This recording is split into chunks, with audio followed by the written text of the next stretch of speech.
స్తోత్రము స్తోత్రము స్తుతులు తండ్రి, పరిశుద్ధుడా గొప్పగల తండ్రి, నీ నామ మహిమ ఘనతకు వందనాలు స్తుతులు చెల్లిస్తున్నాం నాయన. పరిశుద్ధుడా గొప్పగల తండ్రి, సర్వోన్నతుల సర్వశక్తిమంతుడా, దయాదాక్షిపరుడ నా మంచి దేవుడా నాయన, నీ ప్రియకుమారుడు రక్షకుడు యేసుక్రీస్తు పాదం చెంత దీనంగా బతిమాలుకున్నాం తండ్రి. ఎన్నిక లేని వాళ్ళం, ఏకత లేని వాళ్ళం, ఎందుకు పనికిరాని వాళ్ళం నాయన అయినను మీ దయచేత, మీ కనికరం చేత మమ్మల్ని నాయన ఈ దినమంతా కూడా కాచి కాపాడి నాయన ఈ యొక్క దినములు, ఈ రాత్రిలో, ఈ యొక్క సాయంకాల సమయంలో రాత్రులు ప్రభా చిన్న మందిగా చేరి ప్రభా నీ పాసానికి వచ్చాం.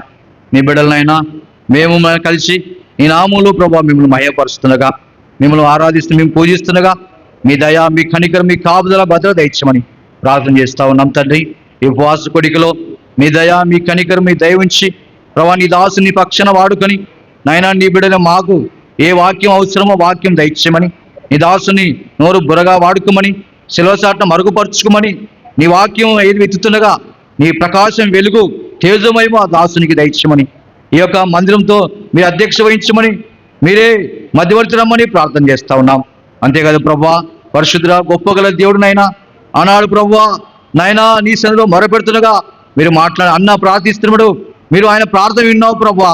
ఇదిగో మా ప్రార్థన కూడా ఈ సమయం మేము ప్రార్థన చేస్తూ ఉన్నాం. కృపగల దేవుడా, కనికరం, జీవంగల తండ్రి, పరిశుద్ధుడా నీ ఘనమైన పాదాలకు వందనాలు చెల్లిస్తున్నాడు ఆయన. మమ్మల్ని మేము పడవేసుకుని ఈ విధంగా ఈ రీతిలో నీ మందిరంలో ప్రభా, నీ సన్నిధిలో ప్రభా నీ వాక్యాన్ని పంచుతుండగా నీ కృప, నీ కనికరము, నీ దయ దాసునికి దయచేయమని, ఇక్కడున్న వారందరికీ మీకు దయచేయమని మా ప్రభువైన యేసుక్రీస్తు శక్తి గల నామమునే ప్రార్థించి వేడుకున్నాం తండ్రి, ఆమేన్.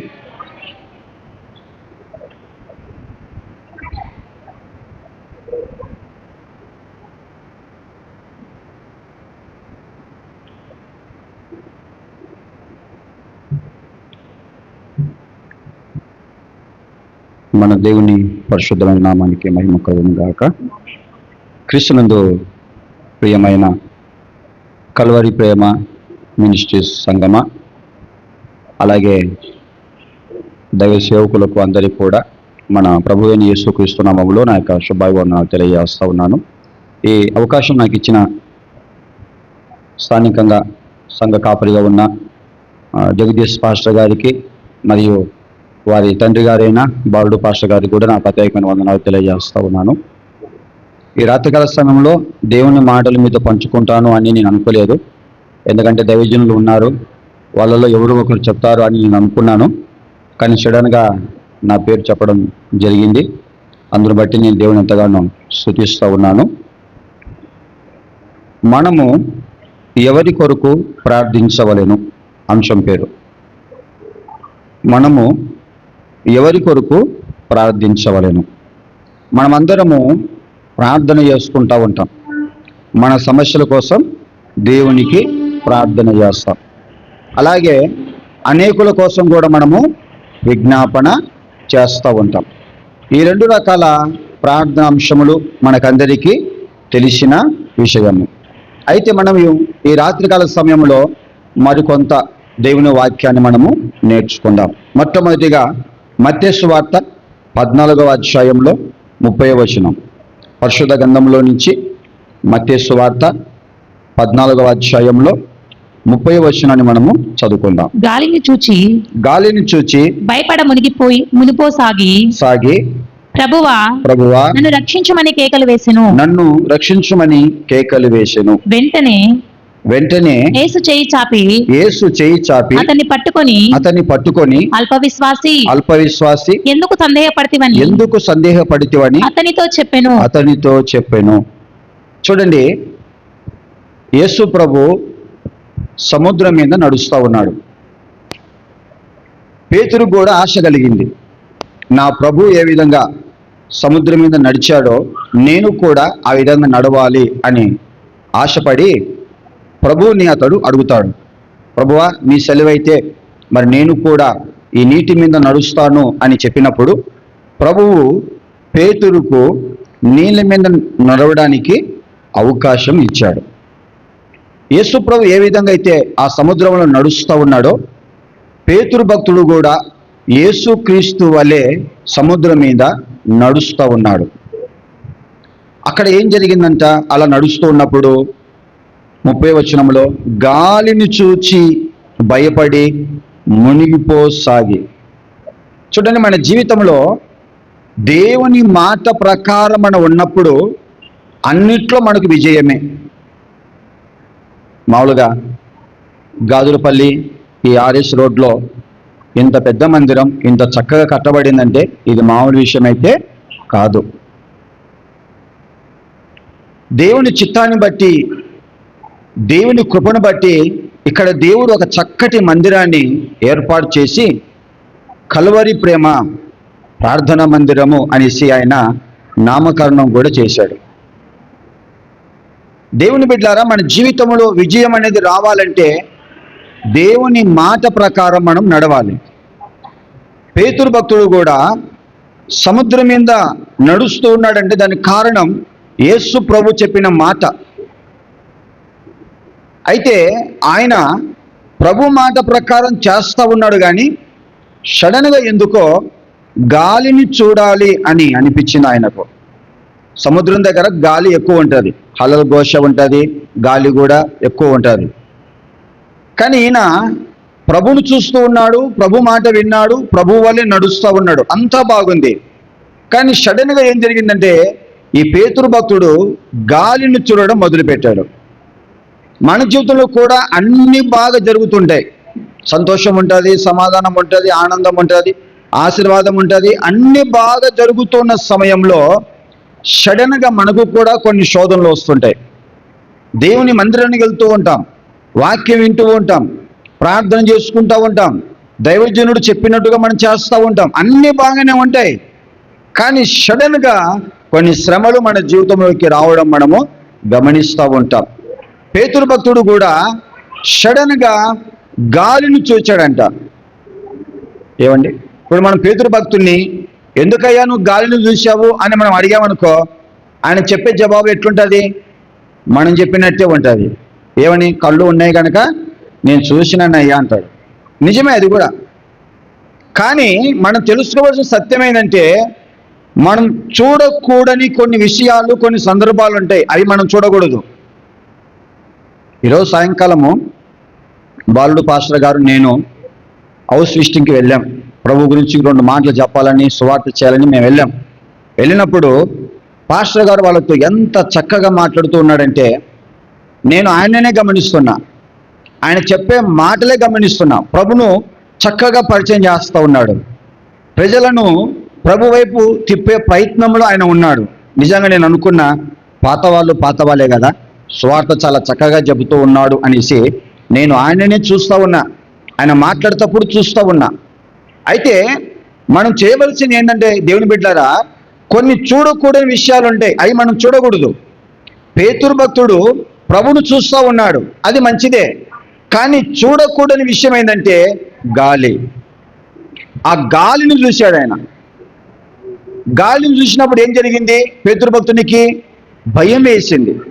మనము కూడా కొన్ని లోక వార్తలు విన్నప్పుడు, లోక వార్తలు చూసినప్పుడు, ఏమండి, ఈ ప్రస్తుత కాలంలో జరిగే సంగతులను మనం గమనించినప్పుడు మనకు కూడా ఏం కలుగుతుందండి?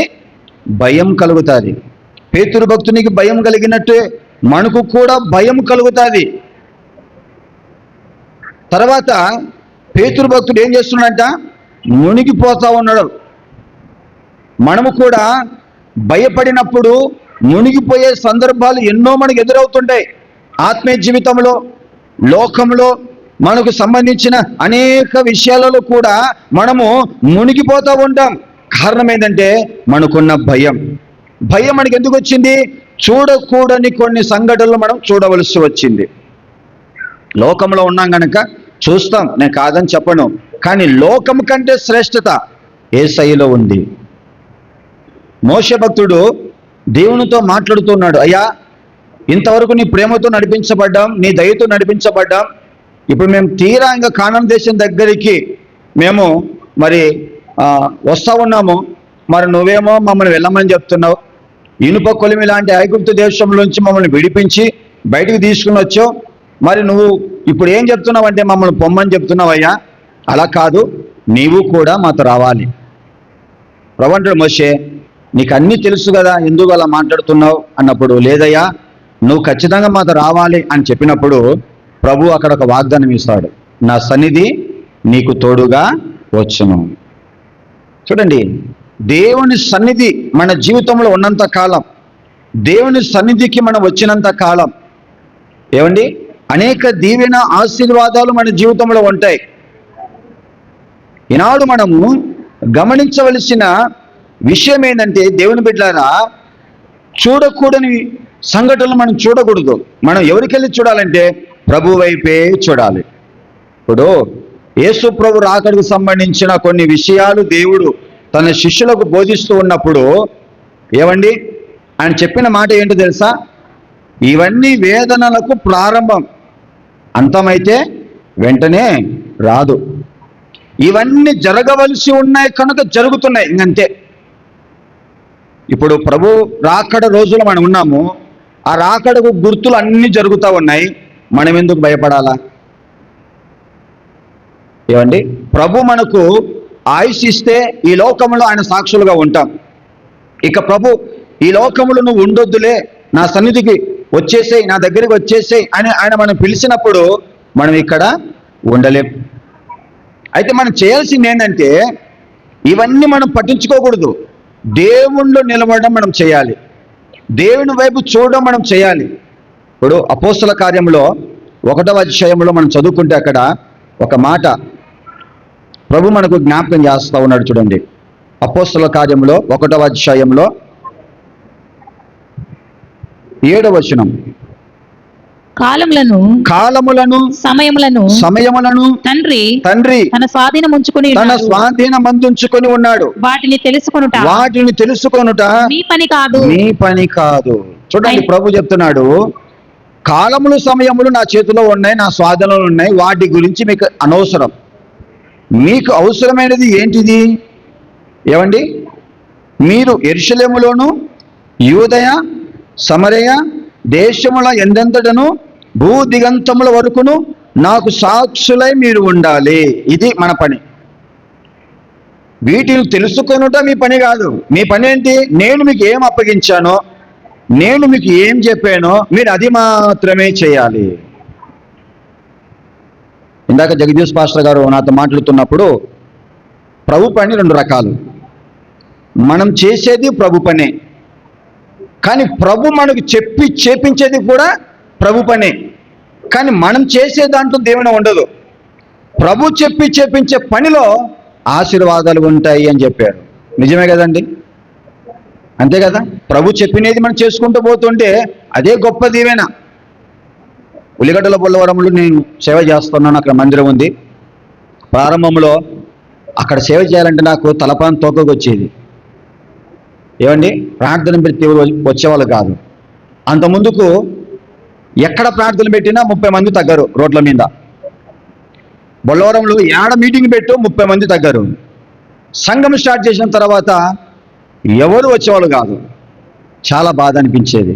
ప్రతి బుధవారం ప్రతి ఆదివారం ప్రార్థన జరిగిస్తూ ఉన్నా. నేను ఒకరోజు బాధపడినా, ఏంది ప్రభువా, నేను స్టేట్ బ్యాంక్ కాలంలో మా అయ్యగారి సంఘం నడిపించేటప్పుడు జనాలు దండిగా ఉన్నారు, ఉద్యోగం బాగుంది, ఇక్కడ నా పరిస్థితి ఏంది ప్రభువా? రెఫరెన్స్ చదివేటోళ్ళు లేరు, పాటలు పాడేటోళ్ళు లేరు, ప్రార్థన చేసేటోళ్ళు ఎవరు లేరు, మరి ఎలా చేయగాలి ప్రభా? వీళ్ళంతా చదువులేని వాళ్ళు కదా, వచ్చిన 1-2 కూర్చుంటారు ప్రభా అనేసి చాలా బాధపడుతుంటే ప్రభు ఒకరోజు నాతో మాట్లాడినాడు, నా కుమారుడా, ఈ స్థలంలో ఎవరు లేరు, చుట్టుపక్కల అనేక మంది ఉన్నారు, నువ్వు మాట్లాడు, నేను చూసుకుంటాన్నాడు. నువ్వు మాట్లాడు, నేను చూసుకుంటా అన్నాడు. అప్పుడు నేను ఏం చేశానంటే, ఈ ప్రార్థన స్థలంలో ఎవరు లేరు, ఖాళీగా ఉన్నారు అనేది పక్కన పెట్టేసి ఇక చుట్టుపక్కల ఉన్న వాళ్ళకి వినబడేటట్టుగా నేను వాక్యం చెప్పడం ప్రారంభించాను. తర్వాత దేవుడు నాకు ఇచ్చిన ఆ స్థలాన్ని ప్రజలతో నింపడం జరిగింది. అంటే మన పని ఏంటంటే ఆయన చెప్పినది మనం చేయడమే. పేతురు భక్తుడు గాలిని చూసి భయపడ్డాడు, అనవసరం. అది భయం ద్వారా మునిగిపోతున్నాడు, అది అనవసరమే. అసలుకు నువ్వు చేయాల్సింది ఏంటి? ప్రభు సముద్రం మీద నడిచినట్టుగా నువ్వు నడవాలనుకున్నావు, ప్రభువును అడిగినావు, ఆయన నీకు సెలవిచ్చాడు, ఆయన ముఖం చూసుకున్నావు, ఆయనలాగా నడుస్తున్నావు, అది నీకు చాలదా? గాలితో ఏం పని మనకి?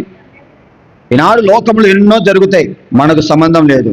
మనకు సంబంధం ఏంటంటే మనము, మన ప్రభువు, మన కుటుంబము, మన సంఘము, మనం బాగున్నామా లేదా, దేవునిలో నిలబడి ఉన్నామా లేదా, ఇది మనం చూసుకోవాలా. ఇంక మిగతా మనకు అవసరం లేదండి. ప్రభువు కానా వివాహంలో ఆయన ఒక పని చెప్పాడు, 6 రాతి బాణలను నీటితో నింపండి అన్నాడు, అంతే. తర్వాత ప్రభు ఏం చెప్పాడు, వాటిని ముంచి అందరికీ పంచండి అన్నాడు, అంతే. ప్రభు చెప్పినట్లుగా వాళ్ళు చేశారు. చేసినప్పుడు అక్కడ ఏం జరిగింది, నీరు ద్రాక్షారసముగా మారింది. కనుక మనం ప్రభువులో ఉన్నంత కాలం, ప్రభు వైపు చూసినంత కాలం మన జీవితాలు కూడా మధురముగా మార్చబడతాయి. చూడండి, ఇక్కడ పేతురు భక్తుడు చేసిన మంచి పని ఏంటో తెలుసా? పేతురు భక్తుడు మునిగిపోతున్నప్పుడు ఏం చేశాడు? 31వ వచనం, మత్తయి సువార్త 14:31, ప్రభువా నన్ను రక్షించుమని కేకలు వేశాను. ఇప్పుడు మనము ఎవరి కొరకు ప్రార్థించవలెను అనే అంశంలో ఉన్నాం. మొదటి మాటగా ఈ యొక్క వాక్యం మనం చదువుకున్నాం. ఈ మాటకు అర్థమైందంటే మన కొరకు ప్రార్థన మనం చేసుకోవాలి. పేతురు భక్తుడు అక్కడ మునిగిపోతున్నప్పుడు దేవునికి ప్రార్థన చేయడం మొదలుపెట్టాడు. ఏమని? ప్రభువా నన్ను రక్షించుమని కేకలు వేసాను. ఈనాడు ఎన్నో బాధలు వస్తున్నాయి, ఎన్నో సమస్యలు వస్తున్నాయి, ఎన్నో ఇబ్బందులు వస్తున్నాయి, కానీ మనం వ్యక్తిగతంగా ప్రార్థన చేయలేకపోతున్నాం. యేసు ప్రభులో ఉన్న గొప్ప లక్షణం ఏంటో తెలుసా? ఆయన పగలంతా సువార్త చేస్తాడు, రాత్రి అంతా ప్రార్థన చేస్తాడు. యేసే జీవితంలో ఎక్కువగా ఏకాంత ప్రార్థనలే ఉంటాయి. ఆయన ఒంటరిగా ప్రార్థన చేసేవాడు. ఎంతమంది ఉండనిగాక ఒంటరిగా ప్రార్థన చేసేవాడు. ఎందుకు? నేను ఈ లోకానికి ఎందుకు వచ్చాను, ఏ ఉద్దేశంతో వచ్చాను, ఏ పని మీద వచ్చాను, దానిని నేను నెరవేర్చాలంటే నాకు వ్యక్తిగతమైన ప్రార్థన ఉండాలి. అందుకని యేసయ్య తాను శిలువ మరణం పొందినంత వరకు కూడా ఆయన ప్రార్థనలోనే గడిపాడు. చెమటను రక్తముగా మార్చేంత ప్రార్థన చేశాడు ఆయన. శిలువలో కూడా ప్రారంభంలో తండ్రి అని సంబోధించి ముగింపులో కూడా తండ్రి అని ముగిస్తున్నాడు. యేసుక్రీస్తు వలె మనము కూడా వ్యక్తిగతమైన ప్రార్థన జీవితం కలిగి ఉండాలి. దేవుని బిడ్డలారా, ఒకప్పుడు దేవుని పని అంటే ఎంత కష్టంగా ఉండేది తెలుసా? కాలి నడకన నడుచుకుంటూ పోవాలి. కాలి నడకన. ఆ రోజుల్లో అన్నం పెట్టేటోళ్ళు లేరు, కానుక ఇచ్చేటోళ్ళు లేరు. ఏమండి, ఆ రోజుల్లో సేవకులు రాళ్ళు ఆకలితో అలమటించి దేవుని పని చేసినారండి కష్టంతో. రాత్రిళ్ళు చేతి లైట్లు పెట్టుకొని, ఆ కాలంలో టార్చ్ లైట్లు కాదు, ఆ కాలంలో ఉన్న లైట్లు వెలిగించుకొని పోయేటోళ్ళు. ఏమండి, దైవజనురాలు ఇంట్లో ఉండి ప్రార్థన చేసేవాళ్ళు, దైవ సేవకులు దేవుని పని నిమిత్తం పోయేవాళ్ళు. ఎంత కష్టంగా ఉండేది తెలుసు ఆ రోజుల్లో. ఏమండి, పాస్టర్లు తక్కువే, మందిరాలు తక్కువే, ఏదైనా తెలుసుకోవాలా నేర్చుకోవాలంటే కూడా ఎంతో కష్టంగా ఉండేది. కానీ ఈ రోజుల్లో దేవుడు ఎంత సులభతరంగా పెట్టినాడు. ఏమండి, ఈ రోజుల్లో ఎంత సులభతరంగా పెట్టినాడు. ఈనాడు మనము తెలుసుకోవాల్సింది ఒకటే, దేవుడు మనకు సకలం సమకూరుస్తూ ఉండగా శక్తికి లోపం లేకుండా మనం దేవుని పని చేయడమే. తర్వాత ఎన్ని బాధలు వచ్చినా కష్టాలు వచ్చినా ఏం చేయాలా? దేవుణ్ణి అడగాల, ప్రార్థన చేయాలని, అంతే. విశ్వాసంతో, నమ్మకంతో. మన దేవుడు ఎలాంటి వాడంటే లేని వాటిని ఉన్నట్లుగా పిలిచినవాడు, కొంచెమును సమృద్ధిగా చేసేవాడు. కనుక మనం ప్రార్థనలో అవన్నీ సాధించాలి. విశ్వాసి అయినా సేవకులైనా ప్రార్థన ప్రార్థన ప్రార్థన నమ్మకంతో. నా భర్త మారుతాడు, నా భార్య మారుతుంది, నా పిల్లలు మారుతారు, మా పరిస్థితులు మారుతాయి, మా అవసరాలు మారుతాయి, దేవుడు మాకు సమకూరుస్తాడని ఒక నమ్మకంతో మనం ఏం చేయాలంటే ప్రార్థన చేయాలి. ఏమండి, మత్తయి సువార్త 6వ అధ్యాయంలో 6వ వచనంలో ఏమని రాయబడిందండి అక్కడ? ప్రార్థన జీవితం గురించి, వ్యక్తిగతమైన ప్రార్థన జీవితం గురించి. నీవు ప్రార్థన చేయనప్పుడు నీ గదిలోనికి వెళ్ళి తలుపు వేసి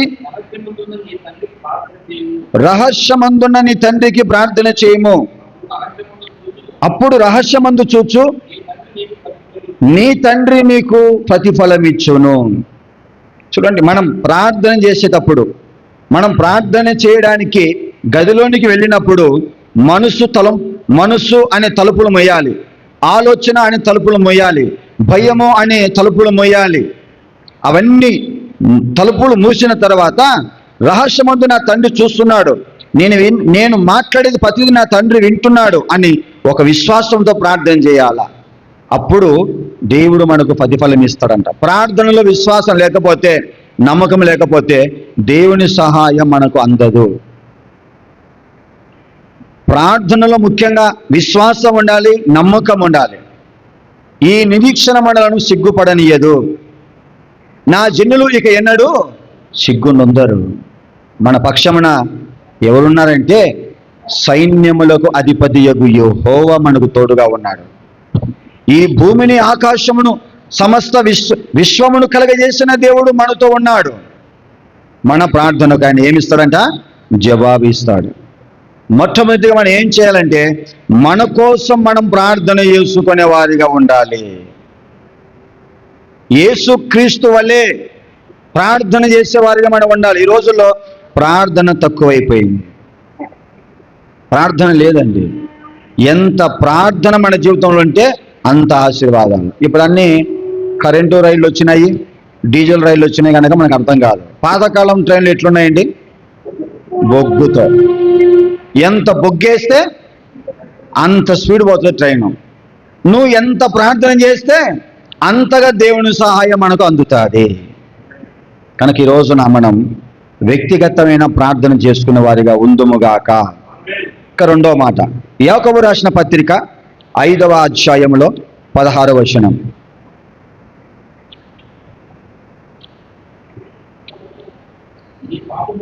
మీ పాపములను ఒకడితో ఒకడు ఒప్పుకొనుడి, మీరు స్వస్థత పొందినట్లు ఒకని కొరకు ఒకడు ప్రార్థన చేయుడి.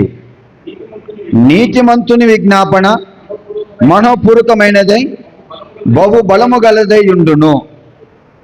మామూలుగా జగదీష్ పాస్టర్ గారు ఎవరు నాకు తెలియదు. నాకు పాస్టర్ల మీటింగ్లో ఆయన పరిచయం, సిమ్ క్లాసులో పరిచయం. ఒకరోజు మేమంతా ఒకరి కోసం ఒకరు ప్రార్థన చేసుకోవాలని చెప్పినప్పుడు నేను రాసిన ప్రార్థన చీటి ఆయనకు వెళ్ళింది, ఆయన రాసిన ప్రార్థన చీటి నాకు వచ్చింది. అట్లా నాకు ఆ పాస్టర్ గారు పరిచయమైనారు. ఆ రోజు నుంచి నన్ను ప్రేమిస్తూ ఉన్నాడు, ప్రేమ చూపిస్తూ ఉన్నాడు. అంతేకాకుండా క్రిస్మస్ సీజన్లో మరి జగదీష్ పాస్టర్ గారు పాస్టర్లకు అందరికీ వస్త్రాలు ఆత్మకుల్లో ఇచ్చేటప్పుడు మరి మమ్మల్ని వాహనంలో ఎక్కించుకొని మమ్మల్ని అందరినీ అక్కడ తీసుకొని వెళ్ళడం జరిగింది. ఏమండి, జగదీష్ పాస్టర్ గారు నన్ను తీసుకొని పోవడం ద్వారా నాకు తెల్ల బట్టలు దొరికాయి. అవి కుట్టించుకొని వేసుకొని తిరుగుతూ ఉంటే అందరూ అంటారు బట్టలు భలే ఉన్నాయంటారు. ఆ రోజు నుంచి పరిచయం. మేమిద్దరం ఎలా పరిచయం అయ్యామంటే ఒకరి కోసం ఒకరు ప్రార్థన చేసుకోవడం ద్వారా. నిజంగా బాలుడు పాస్టర్ గారు కూడా మంచి ప్రార్థన పరుడు. ఆయన మంచి ప్రార్థన పరుడు. ఎంత ప్రార్థన చేసింటాడో, ఎంత ఏడ్చింటాడో, ఎంత సేవ చేసింటాడో. అందుకే దేవుడు మంచి జ్ఞానము టాలెంట్ ఉన్న కుమారుని దేవుడు ఆయనకు అనుగ్రహించాడు. నాతో అన్నాడు ఆయన, ఆ రోజుల్లో ఇక్కడ స్థలం ఒకటే తీసుకున్నామయ్యా అంతే, ఇదంతా నా కొడుకే చేస్తున్నాడు, ఇదంతా నా కొడుకే చేస్తున్నాడు. ఇది నేను రెండోసారి వినడం ఆయన దగ్గర మాట. నా కొడుకు చేస్తున్నాడు అన్నాడు. నేను అన్నాను, నిజమేనయ్యా, ఆయన మంచి జ్ఞానంతో చేస్తున్నాడు, ఇంకొకరైతే చేయలేరు. మంచి జ్ఞానం ఇచ్చాడు దేవుడు ఆయనకు, చాలా చక్కగా చేస్తూ ఉన్నాడు అనేసి నేను కూడా చెప్పాను. ఈనాడు మనము రెండవ మాటగా తెలుసుకోవాల్సిన విషయం ఏంటంటే ఒకరి కోసం ఒకరు మనం ప్రార్థన చేసుకోవాలి. ఎందుకంటే ప్రార్థనలో శక్తి ఉంది. అందుకనే 10 మంది పాస్టర్లను మమ్మల్ని పిలిచారు, రండయ్యా అందరం కలిసి ప్రార్థన చేసుకుందాం, ప్రార్థనలో గడుపుదాం అనేసి మరి ప్రేమతో మమ్మల్ని అందరినీ కూడా ఆహ్వానించారు. మామూలుగా అయితే విశ్వాసులతో సంపూర్ణ రాత్రి ప్రార్థన ఉంటుంది, సేవకులతో ఉండదు. కానీ ఇక్కడ సేవకులతో ఉంది సంపూర్ణ రాత్రి ప్రార్థన. సేవకులు అందరూ అలా కలుసుకొని సంపూర్ణ రాత్రి ప్రార్థనలో పాల్గొని ఎవరైతే ప్రార్థన చేస్తారో ఆ సేవకులందరూ కూడా ఆశీర్వదించబడతారు, వాళ్ళ అవసరాలన్నీ తీర్చబడతాయి. ఎందుకని? ఇప్పుడు ఒక్క నిప్పునే మనము ఒక చోట వేసినామంటే ఎంత గడ్డి కాలిపోతుందని, ఇంకా 10 రకాల నిప్పులు వేస్తే ఎట్లుంటుంది చూడండి. కనుక సేవకులు సంపూర్ణ రాత్రి ప్రార్థన చేయడంలో చాలా శక్తి ఉంటుంది. ఎందుకంటే అది మా సంఘంలో చేశాం కనుక సేవకులతో. నేను ఆల్రెడీ చేశాను సేవకులతో. వాళ్ళు చెప్పిన మాటలు నేను మీ ముందు పంచుకుంటా ఉన్నా. ఈనాడు మనమందరం కూడా ఒకరి కోసం ఒకరు ప్రార్థన చేసుకోవాలి. విశ్వాసులు మీ ఇళ్లలో మీ ఫ్యామిలీ ఉంటుంది, ఏం చేయాలా? మీరందరూ కుటుంబంగా కూర్చొని ఒకరి కోసం ఒకరు ప్రార్థన చేసుకోవాలి. మీ సమస్యలు దైవజనులకు చెప్పాలి. మీరు దేవుని మందిరానికి రావాలి. సేవకులు మీకోసం ప్రార్థన చేస్తూ ఉంటారు. స్థానిక సంఘ కాపరి మీకు ఆలోచన చెప్తూ ఉంటారు, ఏమంటే మిమ్మల్ని నడిపిస్తూ ఉంటారు. సేవకుల ఆలోచన ప్రకారం మీరు నడుచుకుంటూ ఉండి ఒకరి కోసం ఒకరు ప్రార్థన చేసుకోవాలి. ఏమండి, ఒకరి కోసం ఒకరు ప్రార్థన చేసుకోవడంలో చాలా చాలా బలం ఉంది. ఇక మనం చూస్తే నీతిమంతుని విజ్ఞాపన ఎలా ఉంటుందంటండి? బహు బలము గలదై. మనం చేసే విజ్ఞాపనలో ఒకరి కోసం ఒకరు మనం చేసుకునే విజ్ఞాపనలో శక్తి ఉంటుందంట, బలం ఉంటుందంట. ఇప్పుడు ఆడవాళ్ళందరూ పనికి పోతుంటారు 10 మంది కలిసి, కొండకు కానీ పొలం పనులు కానీ వీళ్ళంతా టీముగా పోతూ ఉంటారు. ఆ టీములో అందరూ పని వచ్చినలేనా? కాదు, పని రానులు ఉంటారు, బలహీనులు ఉంటారు, చేతగానులు ఉంటారు. అయితే ఈ 10 మంది కలిసి పనిచేసేటప్పుడు ఏమైపోతుందంటే అక్కడ అందరూ పనివంతులుగానే కనబడతారు, అక్కడ పని అంతా అయిపోతుంది. అలాగే మనం 10 మందిని కూడుకున్నా ఒకరి కోసం ఒకరు మనం ప్రార్థన చేసుకుంటున్నా ఎవరిలో ఏ కొద్దు ఉన్నా అవన్నీ కూడా తీరిపోతాయి. బహు బలము ప్రార్థన. అసలు పొలానికి ఎరువు వేస్తే ఎంత బలమో మనమందరం కూడా ఒకరి కోసం ఒకరు కలిసి ప్రార్థన చేసుకుంటే కూడా అందులో బలం ఉంది. అందుకే చూడండి, గొలుసు అన్ని లింకులు ఉంటాయి. ఏమండి, అన్ని లింకులుగా ఉంటాయి. దాంట్లో ఎంత బలం ఉంటుంది? అదే సింగిల్ ఉందనుకో బలం ఉంటుందా? ఉండదు, ఊరికనే వంగిపోతుంది. ఒక చేను ఎట్లా లింకులతో బలంగా ఉంటుందో మనము కూడా ఒకరి కోసం ఒకరు ప్రార్థన చేసుకుంటే అందులో బలం ఉంటుంది, అందులో ఆశీర్వాదం ఉంటుంది. ఒకరి మీద ఉన్న అభిషేకం ఇంకొకరి మీదకి ట్రాన్స్ఫర్ అవుతుంటుంది. ఒకరి మీద ఉన్న భారం ఇంకొకరి మీదకి ట్రాన్స్ఫర్ అవుతుంటుంది. ఆడ ఎట్లుంటుందంటే ఆది అపోస్తుల కాలంలో వాళ్ళు మేడగదిలో ప్రార్థన చేస్తున్నప్పుడు దేవుని శక్తి అక్కడ ఎలా కనబడిందో, వాళ్ళు అక్కడ ప్రార్థనలు గడిపినప్పుడు అక్కడ ఎలాంటి అద్భుతాలు జరిగినాయో మనమందరం కూడా ఒకరి కోసం ఒకరు ప్రార్థన చేసుకునేటప్పుడు కూడా అలాంటి అనుభవాలే మన జీవితంలో కూడా వర్తిస్తాయి. అందుకని కుటుంబ ప్రార్థన ఉండాలి, సంఘ ప్రార్థన ఉండాలి, దైవ సేవకులు మన ఇంటికి పిలిపించుకొని కూటాలు పెట్టించుకుండాలి. ఒకరి కోసం ఒకరు మనం అందరం కలిసి ప్రార్థన చేస్తూ ఉండాలి. ప్రపంచంలో అతి విలువైనది ఏందయ్య అంటే ప్రార్థనే. భూలోకమును తలకిందులు చేసేవాళ్ళు ఇక్కడికి కూడా వచ్చారు అనే మాట ఉంది. అది ఎట్లొచ్చింది ఆ మాట? ప్రార్థన. అంతేనండి, ప్రార్థన. భారం దేవుందే, బాధ్యత దేవుందే, మన నిమిత్త మాత్రులం. మనం ఏం చేయాలంటే ప్రార్థన చేస్తే అద్భుతాలు జరుగుతాయి, పరిస్థితులు తలకిందులు అవుతాయి. మన ఊహలకు అందని రీతిలో దేవుని కార్యాలు అద్భుతాలు జరుగుతాయి. అంత్యకాలంలో జనాలంట మందిరానికి వస్తారంట. ఎట్లా వస్తారంట? జల ప్రవాహం వచ్చినట్లుగా మందిరాలకు వస్తారని ఒక వాగ్దానం ఉంది. ఎందుకు వస్తారంటే సంఘంలో ఎత్తబడడానికి. దేవుడు సమకూరుస్తాడు. రాబో రోజుల్లో ఈ మందిరం నిండిపోయి, ఆ ముందున్న వరండా నిండిపోయి, పక్కన రోడ్డు మీద కూడా శామాన్ని వేసి చైర్లు వేసే పరిస్థితులు ఈ మందిరానికి రాబోతున్నాయి. ఎందుకంటే ఇక్కడ ప్రార్థన ప్రారంభమైంది. దేవుడు సమకూర్చాలి అంటే మనం ప్రార్థన చేయాలి అంతే. ఇప్పుడు జగదీష్ పాస్టర్ గారు, బాలుడు పాస్టర్ గారు సేవకులమైన మాకందరికి ఫోన్లు చేసి ఇక్కడ మమ్మల్ని సమకూర్చారు. వాళ్ళు ఫోన్లు చేయకపోతే మేము వచ్చేవాళ్ళమా? సమకూర్చబడేవాళ్ళమా? కాదు. వాళ్ళ ఫోన్ కాల్ ద్వారా మేమందరం సమకూర్చబడ్డాం. దేవుడు కూడా సమకూర్చాలి అంటే మనం ప్రార్థన చేయాలి అంతే. సమస్తం దేవుడే చూసుకుంటాడు. నీళ్లను ద్రాక్షరసంగా మార్చిన దేవుడు సమకూర్చలేడా? దేవుడు అంట ఈల వేసి తన జనులను పిలుస్తాడు. ఒక యూదుని చెంగు 10 మంది పట్టుకొని వచ్చారంట. నువ్వు యాడికి పోతున్నావు, ఎక్కడికి పోతున్నావు, బాగున్నావు, దీవించబడ్డావు, భలేగున్నావు, నువ్వు ఏంటంటే ఇదో ఫలానా పరిస్థితి అంటే ఒక్క యూదుని చెంగు పట్టుకుని 10 మంది మందిరానికి వచ్చే రోజులు రాబోతున్నాయి. దేవుడు చేస్తాడు అంతే. మనం ఏం చాలా చిన్న ప్రార్థన, విశ్వాసంతో కూడిన ప్రార్థన. యేసు ప్రభు చేసింది అదే కదండి. యేసు ఏం చేశాడంటే ప్రార్థన. శిష్యులకు ఆయన ఏం నేర్పించాడు? ప్రార్థన. గెత్సేమనే తోటలో యేసు ప్రభువు వారు ప్రార్థన చేస్తూ ఉండి శిష్యులకు చెప్పారు, మీరు ప్రార్థన చేయండి నాయన అని. వాళ్ళు ప్రార్థన చేయలేకపోయినారు. ప్రభు ఒక్కడే ప్రార్థన చేశాడు. ఈ రోజున మనం అందరం తెలుసుకోవాల్సింది ఏంటంటే, మనము వ్యక్తిగతంగా ప్రార్థన చేయడం నేర్చుకోవాలి, ఒకరి కోసం ఒకరం ప్రార్థన చేయడం మనము నేర్చుకోవాలి. ప్రార్థన ఈ అంత్యకాల దినాలలో చాలా అవసరం. దేవుని శక్తి కావాలన్నా ప్రార్థనే, వాక్యం చెప్పే శక్తి కావాలన్నా ప్రార్థనే. ఏమండి, నువ్వు అడుగు తీసి అడుగు వేస్తే ప్రార్థన ప్రార్థన ప్రార్థన ప్రార్థన. నాకు కలవరి ప్రేమ మినిస్ట్రీస్ వారి విజ్ఞాపన ప్రార్థన అంశం నాకు చాలా నచ్చినాయి. ఈ అంశాలన్నీ నాకు బాగా నచ్చినాయి. ప్రార్థన చేయడం అంటే నాకు చాలా ఇష్టం. ప్రార్థించే గుంపులో ఉండాలన్నా నాకు ఇష్టమే. ఈరోజు పొద్దున నేను ఒక మందిరంలో సుమారుగా 80 ప్రార్థన అంశాలు ఉన్నాయి. అవన్నీ చేసి ముగించిన అప్పుడు నాకు తృప్తికరంగా ఉంది. ఇప్పుడు మళ్ళీ ఇక్కడ కూడా వచ్చిన, ఇక్కడున్న అంశాలన్నీ కూడా చేయడానికి 200 ఉన్న చేస్తా. ఎందుకంటే ప్రార్థన మనకు చాలా అవసరం అండి. మనం ఎంత ప్రార్థన చేస్తే దేవుడు అంతగా నడుము కట్టుకొని పని చేయడం ప్రారంభిస్తాడు ఆయన. దేవుని మనం ఊరికి పెట్టకూడదు. శిష్యులు పడవలో నిద్రిస్తున్న ప్రభుని లేపినారు. ప్రభువా ప్రభువా లే లే అని లేపినారు. శిష్యులు ప్రభును లేపినట్టుగా మనం కూడా లేపాల ప్రార్థనతో. దావీదు కుమారుడు ఎరుక పట్టణంలో త్రోవ పక్కన గుడ్డివాడు యేసు ప్రభు ఈ మార్గం గుండా వెళ్తూ ఉన్నాడని తెలుసుకొని ఆయన కేక వేస్తున్నాడు. ఏమని? దావీదు కుమారుడా నన్ను కరుణించు.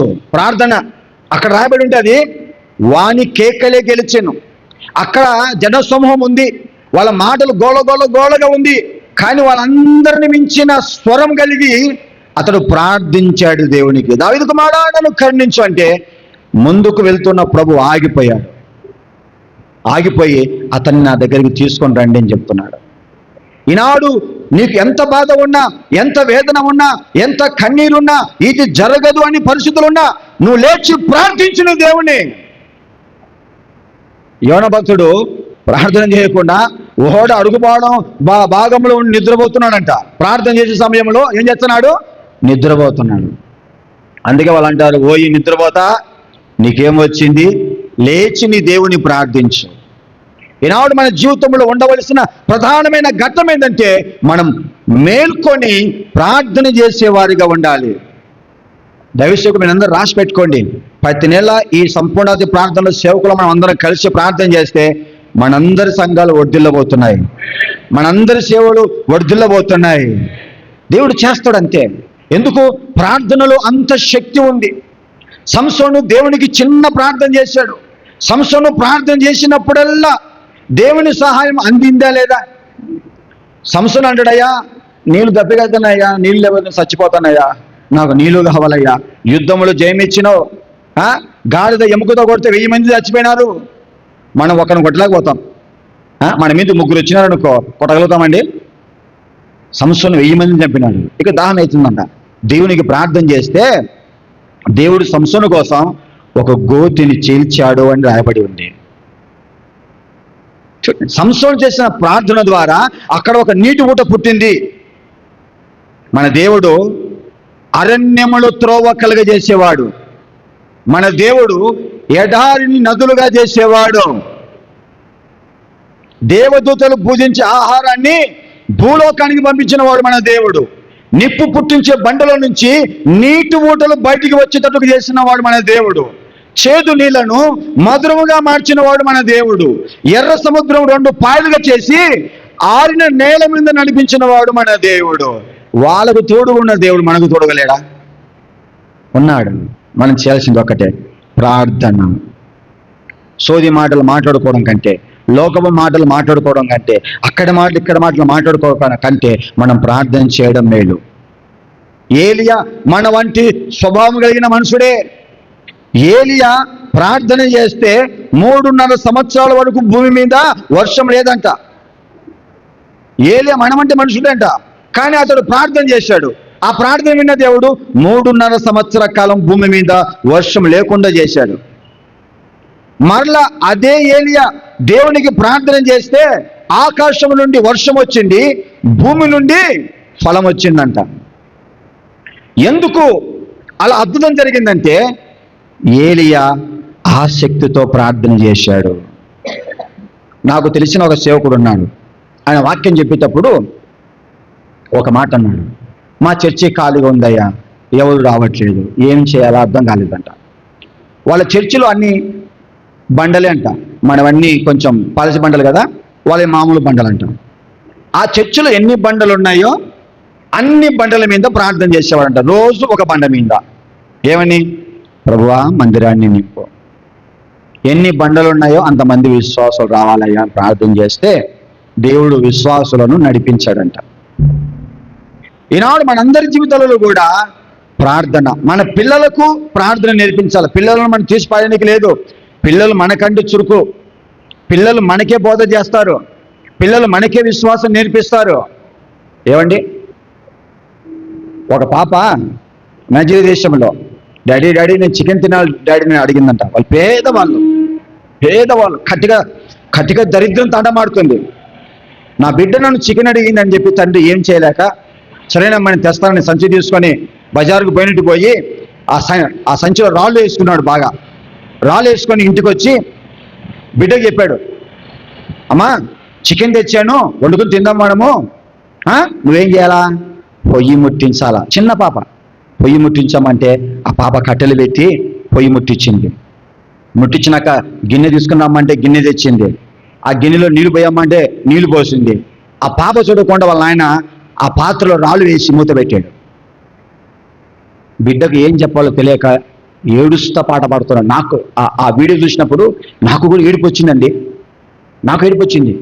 ఆ తండ్రి ఏడ్చుకుంటూ పాట పాడుతున్నాడు, పాపతో పాట పాడిస్తున్నాడు. ఇద్దరు దేవుని ఆరాధన చేస్తూ ఉంటే ఒక పాస్టర్ కారులో వస్తాడు.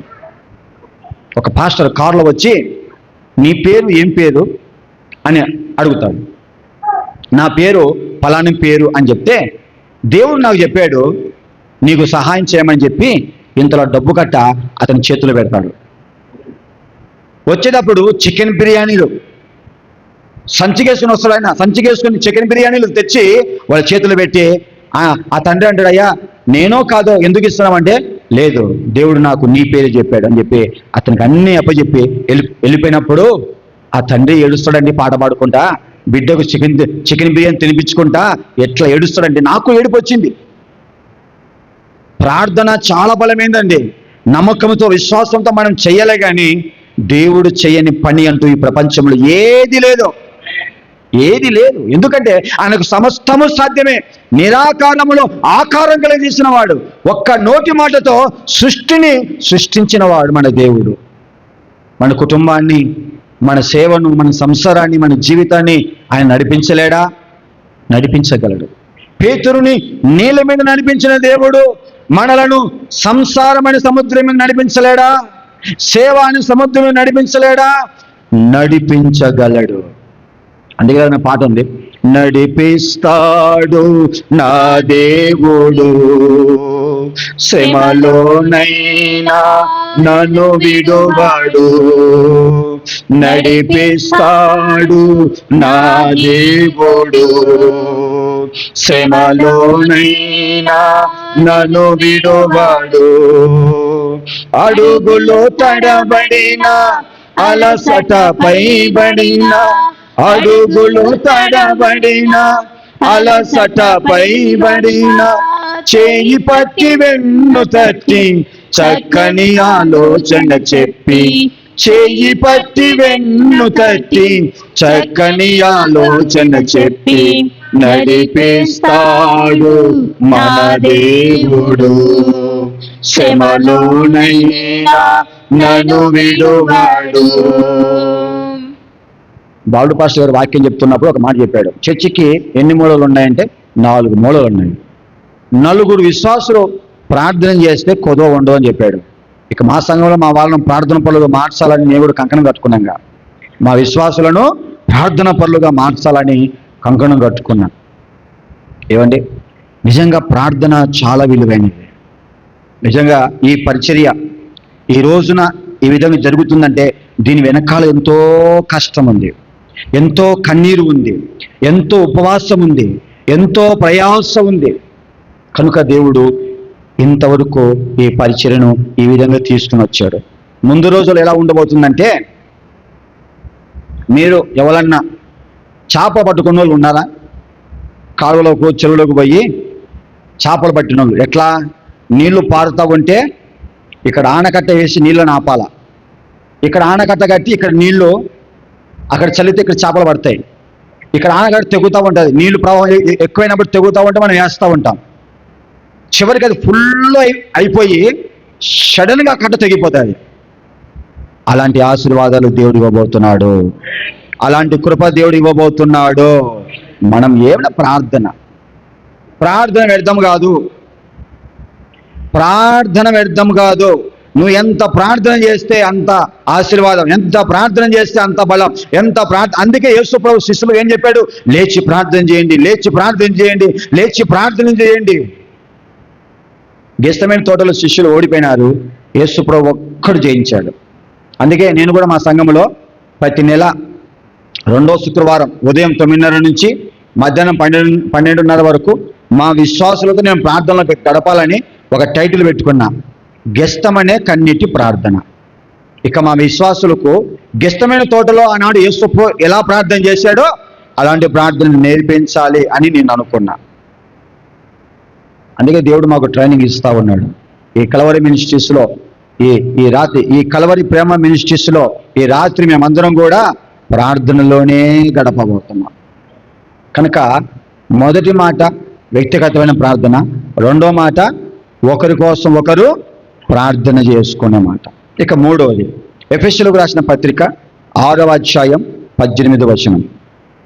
ఎఫెసీయులకు రాసిన పత్రిక 6వ అధ్యాయంలో 18వ వచనం. ఆత్మ వలన ప్రతి సమయమందును ప్రతి విధమైన ప్రార్థనను విజ్ఞాపనను చేయుచు ఆ విషయమై సమస్త పరిశుద్ధుల నిమిత్తమును పూర్ణమైన పట్టుదలతో విజ్ఞాపన చేయుచు మెలకువగా ఉండుడి. ఎలాంటి ప్రార్థన అంటే పరిశుద్ధుల నిమిత్తం. ప్రపంచమంతా పరిశుద్ధులు ఉన్నారా లేరా? ఉన్నారు. వాళ్ళందరి కోసం మనం ప్రార్థన చేయాలా? ఈనాడు పెద్ద పెద్ద మినిస్ట్రీస్, పెద్ద పెద్ద సంస్థలు, పెద్ద పెద్ద పాస్టర్లు ఎట్లా పుట్టినారు అనుకున్నారు? ప్రార్థనల ద్వారా. ఎవరి ప్రార్థన? వాళ్ళ సంఘ విశ్వాసుల ప్రార్థన బట్టి కాదు. ప్రపంచములో ఉన్న క్రైస్తవులు, ప్రపంచంలో ఉన్న దైవజనులు, ప్రపంచంలో ఉన్న భక్తులందరూ దేవుని చిత్త ప్రకారం ప్రార్థన చేస్తుంటారు. వాళ్ళు ఆ ప్రార్థనల ద్వారానే ఈ బడా పాస్టర్లు పుట్టింది, ఈ పెద్ద సమస్యలు పుట్టినాయి, అవి నడిపించబడుతున్నాయి. కారణం ఏంటంటే వాళ్ళ వెనకాలన్న ప్రార్థనే కారణం. దేవుడు భక్తులకు చెప్తాడు, నువ్వు లేచి ప్రార్థన చేయి. ప్రార్థన పరులు దేవుడు చెప్తుంటాడు, అయ్యా ఎవరి కోసం ప్రార్థన చేయాలి? నీకు అనవసరం, నువ్వు ప్రార్థన చేయి. దేవుడు ఒక్కొక్కరికి ఒక్కొక్క అంశం చెప్పి వాళ్ళతో ప్రార్థన చేపిస్తూ ఉంటాడు. వీళ్ళు ఎందుకు ప్రార్థన చేస్తున్నారో తెలియదు, ఎందుకు ఏడుస్తున్నారో తెలియదు, ఎందుకు ఉపవాసం ఉంటారో తెలియదు, మొత్తం మీద ప్రార్థన చేయాలా. ఎవరు చెప్పిన మాట ప్రకారం? ప్రభు చెప్పిన మాట ప్రకారం వాళ్ళు ప్రార్థన చేయాలి. అట్లా ప్రపంచమంతా ప్రార్థనలు జరుగుతున్నాయి. ఇప్పుడు ఎందుకండి మన ఊర్లోనే మరి జగదీష్ పాస్టర్ గారు, బాలుడు పాస్టర్ గారు వాళ్ళిద్దరు ఉన్నారు. ఏం తయారు చేసినారు? విజ్ఞాపన ప్రార్థన అంశంలో. మరి ఇక్కడ మనం అందరం చేస్తున్నాం కదా. మరి ఈ ప్రార్థన విన్న దేవుడు ఏం చేయబోతున్నాడు? అద్భుతం చేయబోతున్నాడు. మనం ఏది నిర్లక్ష్యం చేసినా 2 నిర్లక్ష్యం చేయకూడదు. ఒకటి ప్రార్థన చేయడం, రెండోది మందిరానికి రావడం. ఇందాక మేము పోయినప్పుడు అందరినీ బతులాడుతున్నాడు, రండమ్మ, రెండక్క, రెండు తల్లి, రెండు పిల్లలు, మందిరం వచ్చి అట్లా కూర్చోండమ్మా, 10 మంది పాస్టర్లు వస్తున్నారు, మీకోసం ప్రార్థన చేస్తారు, దేవుడు మీ అవసరాలు తీరుస్తారు, రండమ్మ వచ్చి కూర్చోండి, రండమ్మ వచ్చి కూర్చోండి అని పాస్టర్ గారు బతిమలాడుతున్నారు. ఎందుకు? వాళ్ళు ఆశీర్వదించబడాలని. ఈనాడు ప్రపంచంలో ఉన్న పరిశుద్ధుల కోసం మనం ప్రార్థన చేయాలి. ఏమండి? ప్రార్థన వ్యక్తిగతంగా చేసుకోవాలి, ఒకరి కోసం ఒకరు చేసుకోవాలి, ఇప్పుడు ప్రపంచంలో ఉన్న పరిశుద్ధులందరి కోసం మనం ప్రార్థన చేయాలి. ఎలాంటి ప్రార్థన? విజ్ఞాపన చేయొచ్చు, పట్టుదలతో, మెలకువగా ఉండి. మనలో మెలకువ ఉండాలా, పట్టుదల ఉండాలా, విజ్ఞాపన ఉండాలి. రోధించాలని అంతే, కన్నీళ్లు కారుస్తూ. ఏమండి, బైబిల్లో ఉంటుంది, పెనిమిటిని పోగొట్టుకున్న ఒక విధవరాలు రోధించినట్లుగా మీరు రోధించాలి. నది ప్రవాహము వలె దివారాత్రం మీ కన్నీరు పారనిమ్మో. ఏమండి, అలాంటి ప్రార్థన చాలా అవసరం బిడ్డ. ఎంత ప్రార్థన చేస్తే అంత మేలు. నేను ఒక్కటే చెప్పాను కదా, బొగ్గు రైల్లో ఎంత బొగ్గేస్తే అంత స్పీడ్ పోతుంటుంది. మనం ఎంత ప్రార్థన చేస్తుంటే, మంది ఉంటేనే ప్రార్థన చేయాలా, ఏం రూల్ లేదు. మంది ఉన్న ప్రార్థన చేయాలా, మంది లేకపోయినా ప్రార్థన చేయాలా. ఈరోజు నేను నిన్న రాత్రి మా పాస్టర్ గారి చర్చిలో హోల్ నైట్, అది రాత్రి మేలుకున్నా. మళ్ళీ పొద్దున వేరే మందిరంలో 12 గంటల ప్రార్థన. ఏమండి, పోయి ఆడ కూర్చున్నాం. ఇంకా ఇంటికి పోతే ఇంకా రాలేనులే, నిద్ర వస్తుంది అనుకున్నా. అక్కడ నిద్ర వస్తుంది, అలసటగా ఉంది, ఉన్నగాని ఇంటికి పోతే పని కాదని చెప్పి నేను అక్కడ 12 గంటల ప్రార్థన దగ్గర ప్రార్థన ముగించుకొని, నా టైంలో ముగించుకొని ఇక నేరుగా బయలుదేరి నేను మీ దగ్గరికి వచ్చేసా. అనుకుంటున్నా, ప్రభా నిద్ర వస్తుందేమో, నిద్రపోతానేమో తండ్రి, నువ్వే చూసుకో ప్రభా అని నేను ప్రార్థన చేసుకుంటా ఆడ కుర్చీలో కూర్చున్నా.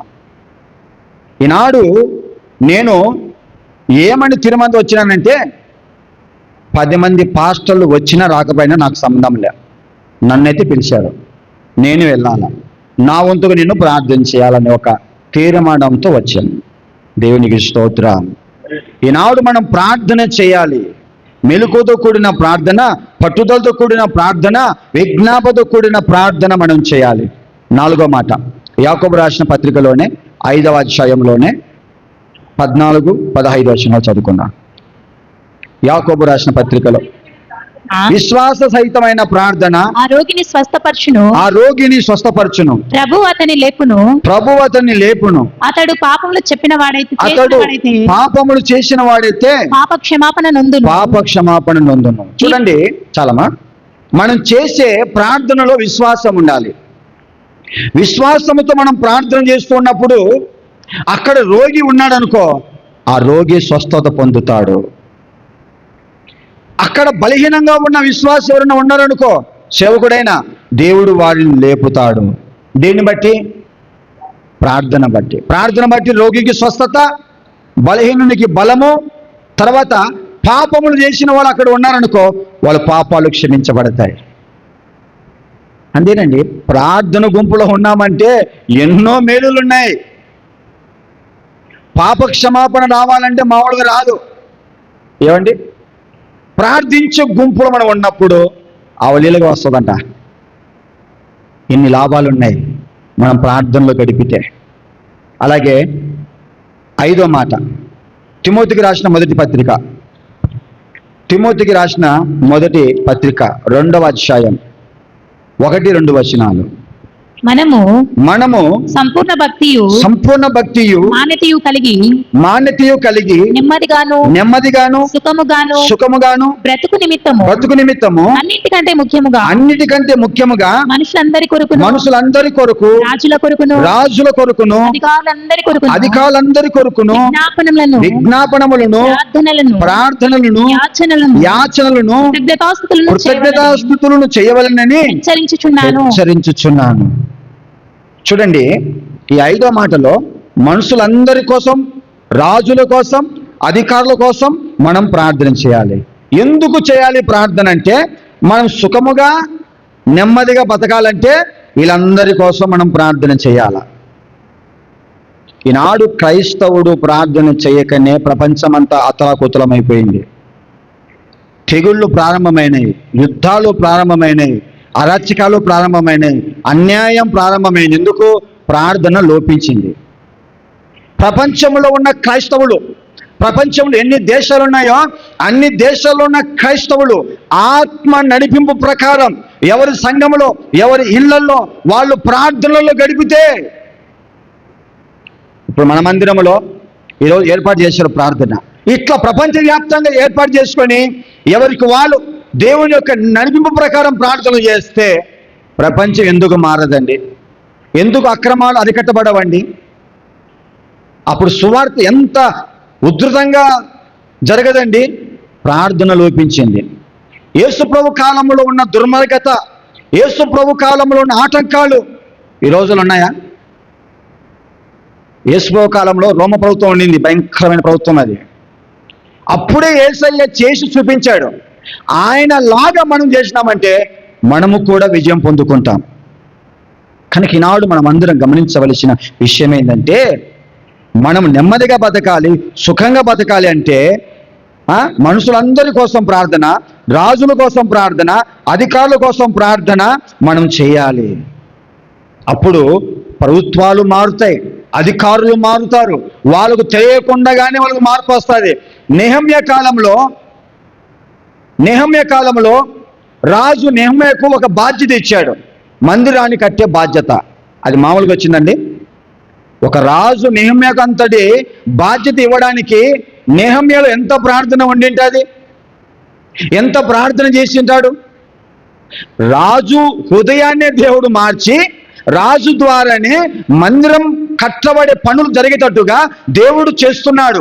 దేవుడు అలా చేయడానికి కారణం ఏంటంటే నెహమ్యా చేసిన ప్రార్థన. మనలో కూడా అలాంటి ప్రార్థన. దావీదు భక్తుడు దినమునకు 7 సార్లు దేవుని స్తుతిస్తాడు, 3 సార్లు ప్రార్థన చేస్తాడు. అలాంటి అనుభవం మనకుందా? ఒక రోజుకు 7 సార్లు మనం దేవుని స్తుతించాలా? వాక్య ప్రకారమే, మిగతాది మన సంబంధం వాక్య ప్రకారమే. రోజుకు 7 సార్లు మనం స్తుతి చేయాలా, 3 సార్లు ప్రార్థన చేయాలా? ఎందుకు ఆశీర్వాదం మనకు రావు? వస్తాయి. ఇప్పుడు దక్షిణ కొరియా దేశంలో అంతలా మందిరం, అంత సేవ జరుగుతుంది. అసలు ప్రపంచంలోనే ఏమండి ఉన్న సేవకులలో పాల్ యాంగోచో గారు ఒక సేవకుడిగా, ప్రపంచంలో ఉన్న పెద్ద మందిరాలు ఆ మందిరం ఒకటిగా ఉండడానికి కారణం ఏంటో తెలుసా? ప్రార్థనే. అక్కడ తెల్లవారుజామునే ప్రార్థన ప్రారంభమవుతుంది, చర్చి ఫుల్ అయిపోతుందంట. మళ్ళీ వాళ్ళు ఉన్న ప్రాంతంలో అంత మంచు పడుతుంది. ప్రార్థన. వాళ్ళు తెల్లవారుజామునే మందిరం అందరూ కూడా ప్రతిరోజు మందిరంలో ప్రార్థన. అందుకనే అంత పెద్ద సేవ, అంత పెద్ద మందిరం, అంత పెద్ద సంఘం ఆయన కట్టగలిగాడు. కనుక మనము కూడా ప్రార్థనతోనే అన్ని చేసేవారిగా ఉందుముగాక.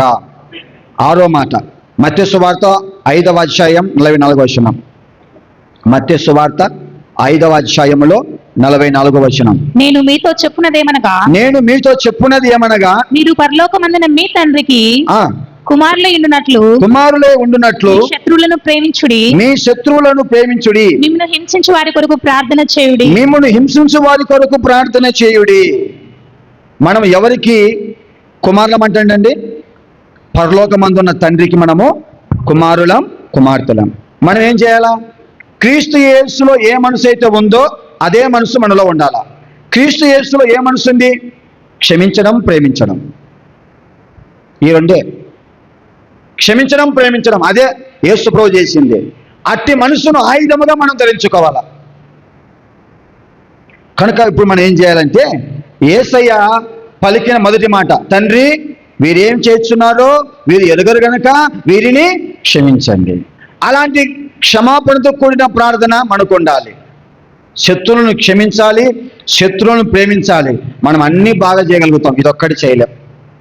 పాస్టర్లైన చేయలేరు, విశ్వాసులైన చేయలేరు, ఎవరు చేయలేరు. మన మనుషులం కనుక చేయలేం. కానీ మనం చెయ్యగలగాలి.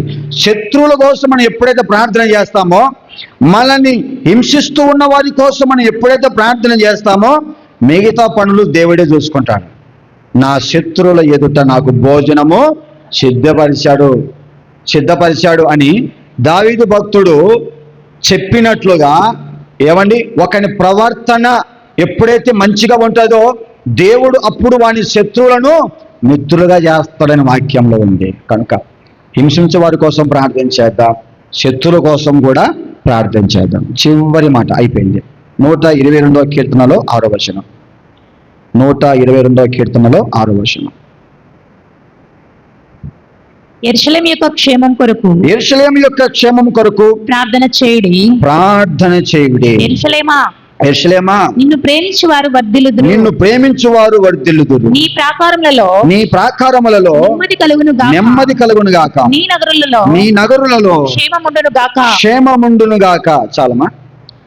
పాలస్తీనా దేశంలో యెరూషలేము ఉంది. సొలొమోను రాజు కాలంలో కట్టబడిన మందిరం. నేటిగా అక్కడ ఆ గోడ ఉంటుంది. అది ఏడుపుల గోడ అంటారు. ఎందుకని? సొలొమోనుకి ఇచ్చిన వాగ్దానం ఎత్తిపట్టి అక్కడ ప్రార్థన చేస్తూ ఉంటారు. యెరూషలేము తిరిగి కట్టబడాలి. ఆ యెరూషలేము తిరిగి కట్టబడాలంటే మనం ఏం చేయాలా? ప్రార్థన చేయాలా. యూదులు సమకూర్చబడాలా. సమకూర్చబడాలని మనం ఏం చేయాలా? ప్రార్థన చేయాలా. యెరూషలేమును ఎవరైతే ప్రేమిస్తారో వాళ్ళు వర్ధిల్లుతారు. వారి జీవితంలో నెమ్మది, ఏమండి, వారి కుటుంబంలో క్షేమం అనేది మనకుంటుంది. అలాగే మన సంఘం అని యెరూషలేము కోసం ప్రార్థన చేస్తే ఈ వాగ్దానాలు దేవుడు మన జీవితంలో ఉంచుతాడు. తర్వాత కుటుంబం అని యెరూషలేము 128వ కీర్తనలో 5వ వచనం, సీయోను నుండి యెహోవా నిన్ను ఆశీర్వదించును, నీ జీవిత కాలమంతయు యెరూషలేమునకు క్షేమం కలుగుట నీవు చూచెదవు, నీ పిల్లలను నువ్వు చూచెదవు, ఇశ్రాయేలు మీద సమాధానం ఉండును గాక. మన కుటుంబం అనే యెరూషలేము కూడా క్షేమంగా ఉంటుంది ఎప్పుడు?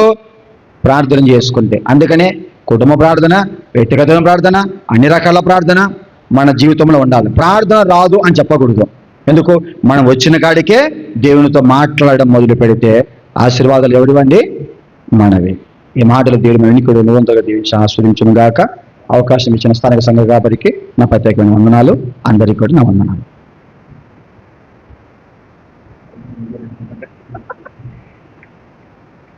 చాలా మంచిది. దేవుని వాక్యాన్ని చాలా చక్కగా మరి ప్రార్థన గురించిన విషయాలు దైవజనులు మరి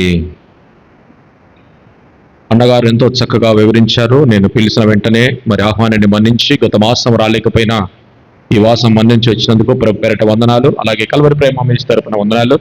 చాలా చక్కని వాక్యాన్ని శ్రీమరణ గారు తెలియజేశారు.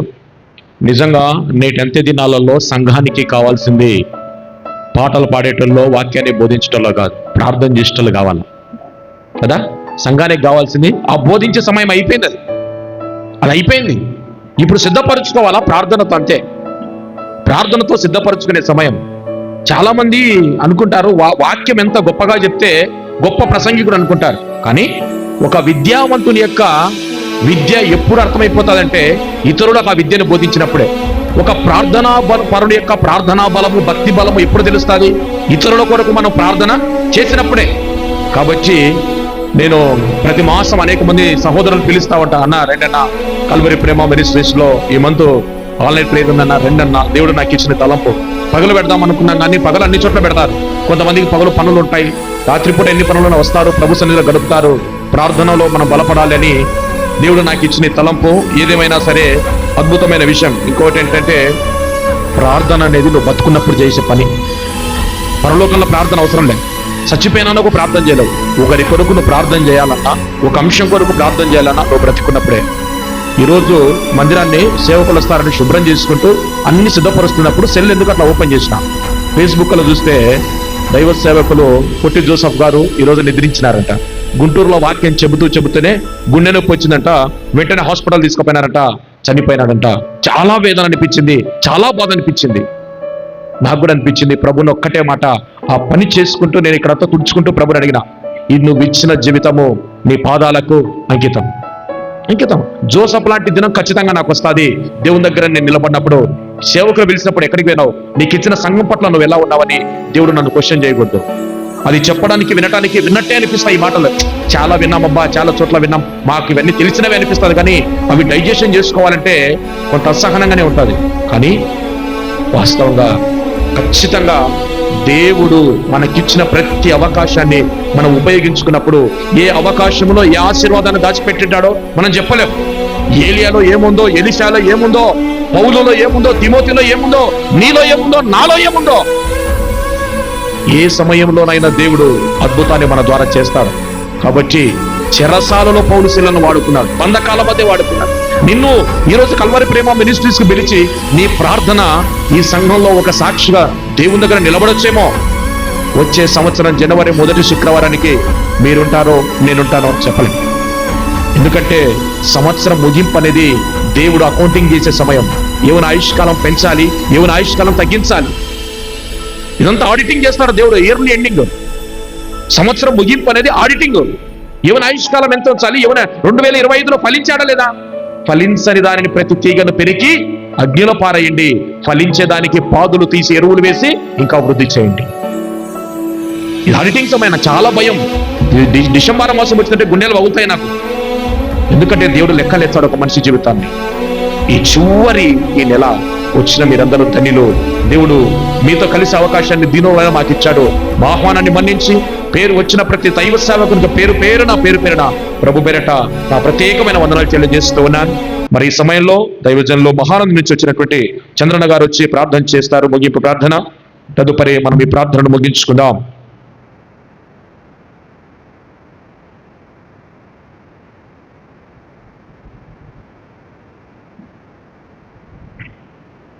ప్రార్థన చేసుకుని,